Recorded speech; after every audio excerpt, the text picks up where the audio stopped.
అంజలి టికెట్లు మర్చిపోలేదు కదా? లేదమ్మా, అన్ని సర్దుకున్నావు కదా? జాగ్రత్తమ్మా, టేక్ కేర్. పోయిరా. సరే డాడీ.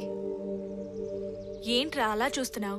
నేనేం అత్తారింటికి వెళ్ళడం లేదు, జస్ట్ 1 వీక్ క్యాంప్ అంతే. సారీ అక్క. కార్తీక్, నువ్వు సారీ చెప్పడమా? అవునక్క, నా యాటిట్యూడ్ వల్ల నువ్వు డాడీ నలుగురికి ఎక్స్క్యూజెస్ చెప్పడం నాకు నచ్చలేదక్క. ట్రై చేస్తాను, నా యాటిట్యూడ్ మార్చుకోవడానికి ట్రై చేస్తాను. ఆ రోజు నుంచి మేమెంత సంతోషంగా ఉన్నామో తెలుసమ్మా. మా సంతోషాన్ని చూసి దేవుడికి కూడా ఇరిచి పుట్టిందేమో.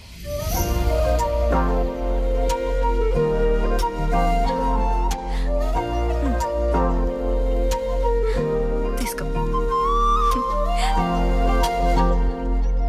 అంజలి, రఘు వచ్చాడే. You continue. ఓకే. మళ్ళీ ఎందుకు వచ్చావు రఘు? నన్ను ఎప్పటికీ కలవకూడదని వెళ్ళిపోయావు కదా. నేను వెళ్ళిపోయాను, నేను మర్చిపోలేను, అందుకే వచ్చాను. దీనంతటికీ పెళ్ళే పరిష్కారం అంజలి. నిలకడ లేని మనస్తత్వం ఉండి నీలాంటి వాడితో పెళ్లి నేను చేసుకోలేను రఘు. మళ్ళీ ఏదో కారణం చెప్పి వెళ్ళిపోతావు. నువ్వా పేరెంట్స్ ని వదిలి రావు, వాళ్ళ నాతో పెళ్లి కొప్పుకోరు. కాబట్టి ఇది జరగదు. నన్ను ఈ ఒక్కసారి నమ్మంజలి, ప్లీజ్. ఎప్పుడు ఇలానే ఏదో ఒకటి చెప్పి నన్ను కన్విన్స్ చేసి మాట్లాడివ్వకుండా చేస్తావు. సరే, మా పేరెంట్స్తో మాట్లాడి చెప్తా. థ్యాంక్ యూ అంజలి.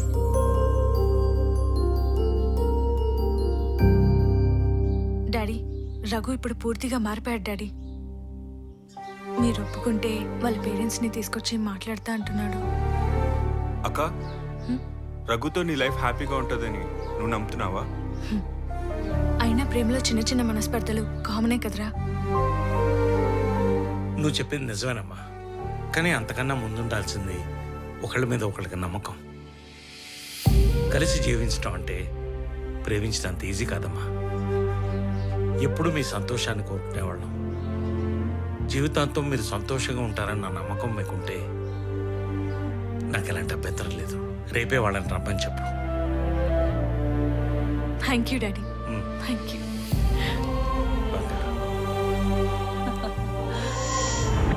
అమ్మాయి వచ్చేసిందా? దమ్మా దా కూర్చో. అమ్మాయి రెడీ, అబ్బాయి రావడమే ఆలస్యం. వచ్చేస్తాడులే, ఎంతసేపు.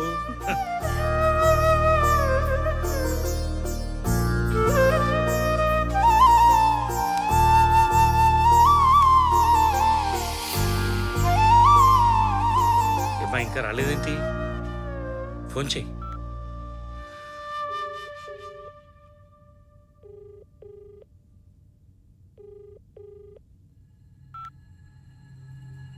ఏమ్మా ఫోన్ కట్ అయిందా? అవును డాడీ.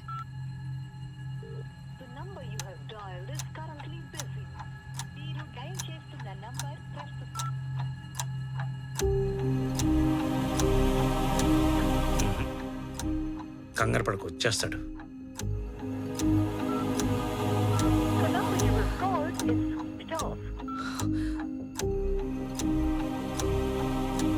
అక్క, టెన్షన్ పడకక్క, వచ్చేస్తుంటారులే.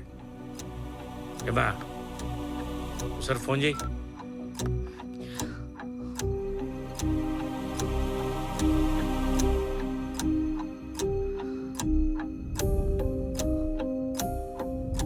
వాళ్ళు ఇంక రారు బావా. వచ్చేవాళ్ళైతే ఈ పాటికే వచ్చి ఉండేవారు. ఒకసారి మోసపోయిన తర్వాత రెండోసారైనా వాళ్ళతో జాగ్రత్తగా ఉండాల్సింది బావా. తప్పు వాళ్ళది కాదన్నా, ఈయనది. ఆడపిల్లకి స్వేచ్ఛనివ్వద్దు అంటే ఇచ్చాడు. ఇప్పుడు చూడు. అయినా నా పిల్లలు నన్ను నలుగురిలో తలదించుకునేలా చేయరన్నా. ఇప్పుడు చెప్పమను ఆ నలుగురికి సమాధానం.